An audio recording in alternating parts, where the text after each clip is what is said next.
He thought he could sneak around with my wife behind my back? He didn't know I had a plan.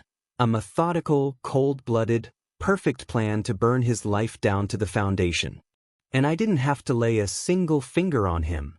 I just showed the truth to the right people and watched his world collapse. If you've ever been betrayed, if someone's ever thought they could ruin your life and get away with it, then you already know how sweet justice can taste. Hit that like button, subscribe for more real revenge stories, and buckle up, because this one's a masterpiece in slow burn devastation. Let me take you back to the early 2000s. We were just a regular little family. My wife, me, and our 2 young kids, just 4 and 6 years old. You'd think that'd be a time filled with laughter and bedtime stories and scraped knees from riding bikes. But I was drowning in quiet suspicion. Something didn't feel right. You ever get that gut feeling? That sick, twisting little voice in your stomach that whispers, "Something's wrong?" It started small. The kids kept mentioning spending the day at their grandparents' house, her parents. At first, it didn't raise alarms. But they lived 90 minutes away. And suddenly, my wife was going there too, sometimes 3 times a week, even on days she wasn't working her part-time job. It didn't make sense. So, I did what a lot of people might have done in my shoes. I asked her. She lied. But she was never a good liar. Her eyes darted too much. She answered too quickly. And something about the way she smiled, too tight, too fake. That was the moment the doubt solidified. I wasn't just being paranoid. I started tracking the mileage on her car. Nothing invasive, just noting the odometer every night. Within 2 weeks, the numbers told the story. She was driving an extra 400 miles a week. That's not grocery runs or coffee with a friend. That's a mission. A secret life. Then one day, like fate handing me a loaded gun, she left a sticky note on the desk. Just an AOL password, nothing dramatic, but you better believe I logged into her account faster than you can say broken vows. And what I found? Emails. Back and forth with her college best friend. They were laughing about how she was regularly sleeping with one of her ex-boyfriends from high school. Sharing raunchy little details. Even making fun of his wife, mocking her weight after having kids. I didn't rage. I didn't yell. I didn't even cry. I printed the emails. Every single one. And I made a promise to myself. If you're going to betray me, I will not just leave. I will destroy everything you built this betrayal on. But first, I needed names. Faces. Facts. I called up an old friend who was a cop. He pointed me to a retired officer turned private investigator. Let's call him Ron. Ron was surgical. I handed him the emails and the scraps of info I had. Within 2 weeks, Ron came back with a full dossier. Photos. Time stamps.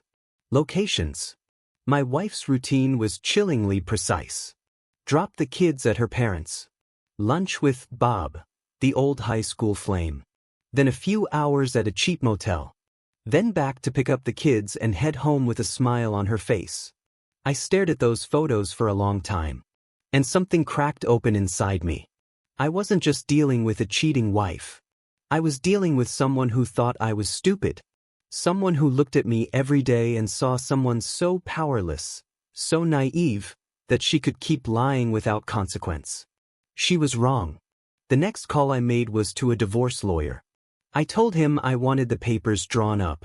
And then I called Ron again. I needed more. I needed to know who Bob really was. Ron went back to work. And he came back with a gold mine. Bob, the scumbag sleeping with my wife, was married. With 3 kids. And not just that, he worked for his father-in-law as a VP of sales. His entire livelihood, his house, his future, all tied directly to his wife's family. So here's what I did. I waited until everything was lined up. Divorce papers ready. Evidence airtight. And then I set the match. On a bright Tuesday morning, my wife was served divorce papers at work, in front of her coworkers.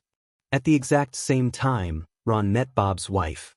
He handed her the full report, the motel visits, the photos, the timelines. She didn't scream. She didn't cry. She just went very, very quiet. And what she did next? She drained their joint bank account, took the kids, moved out, filed for divorce. Her father, Bob's boss, fired him on the spot. And since her parents owned the house they were living in, Bob got evicted. But it didn't stop there. Court records show the divorce got ugly. Bob tried to go back to the house. There was a screaming match, a physical fight, and his ex-wife's brother broke Bob's nose. Police were called. A restraining order followed. Then criminal charges. Bob spent some time in jail. Tried to fight it. And now? He's gone. Off the grid. No online presence. No job listings. Last I heard, he left the state entirely. His ex-wife? She took over her father's company after he retired. She's thriving.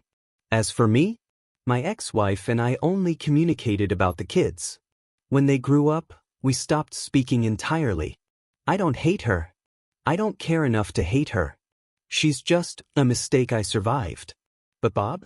Bob will always be the man who looked at another man's life and thought he could steal from it. And I made sure he paid. In full. Imagine sitting alone, holding the report that detonated someone's world. Knowing you didn't lift a finger in violence, you just lit the truth and let it burn. The day I saw Bob's mugshot online was the first day I really, truly smiled in months. Not out of cruelty, but because sometimes justice isn't loud. Sometimes it's surgical.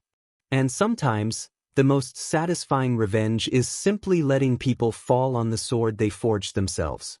There's something powerful about staying quiet, planning carefully, and letting karma do the heavy lifting. Not all revenge has to be fire and fury. Sometimes, it's just showing the truth to the right person and stepping back. If that story gave you goosebumps, hit that like button. Subscribe for more spine-tingling tales of real-life revenge, and tell me in the comments. What would you have done in my place? Would you have gone further, or walked away? I'll see you in the next one.